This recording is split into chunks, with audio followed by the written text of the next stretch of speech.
The birth of Moses. Now a man of the tribe of Levi married a Levite woman, and she became pregnant and gave birth to a son. When she saw that he was a fine child, she hid him for 3 months. But when she could hide him no longer, she got a pauper's basket for him and coated it with tar and pitch. Then she placed the child in it and put it among the reeds along the bank of the Nile. His sisters stood at a distance to see what would happen to him.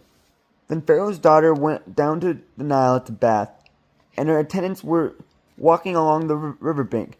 She saw the basket among the reeds and sent her female slave to get it. She opened it and saw the baby. He was crying, and she felt sorry for him. "This is one of the Hebrew babies," she said. Then his sister asked Pharaoh's daughter, "Shall I go and get one of the Hebrew women to nurse the baby for you?" "Yes, go," she answered. So the girl went and got the baby's mother. Pharaoh's daughter said to her, "Take this baby and nurse him for me, and I will pay you." So the woman took the baby and nursed him. When the child grew older, she took him to Pharaoh's daughter, and he became her son. She named him Moses, saying, "I drew him out of the water." Moses flees to Midian. One day, after Moses had grown up, he went out to where his own people were and watched them at their hard labor. He saw an Egyptian beating a Hebrew, one of his own people. Looking this way and that and seeing no one, he killed the Egyptian and hid him in the sand. The next day he went out and saw 2 Hebrews fighting. He asked the one in the wrong, "Why are you hitting your fellow Hebrew?" The man said, "Who made you rule and judge over us? Are you thinking of killing me as you killed that Egyptian?"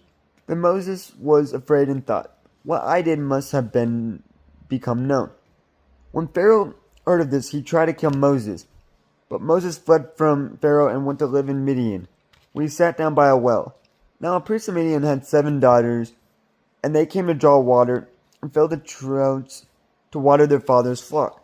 Some shepherds came along and drove them away, but Moses got up and came to their rescue and watered their flock. When the girls returned to rule their father, he asked them, "Why have you returned so early today?" They answered, "An Egyptian rescued us from the shepherds. He even drew water for us and watered the flock." "And where is he?" Pharaoh asked his daughters. "Why did you leave him? Invite him to have something to eat." Moses agreed to stay with the man who gave his daughter Zipporah to Moses in marriage. Zipporah gave birth to a son, and Moses named him Gershom, saying, "I become a foreigner in a foreign land." During that long period, the king of Egypt died. The Israelites groaned in their slavery and cried out. And their cry for help because of their slavery went up to God.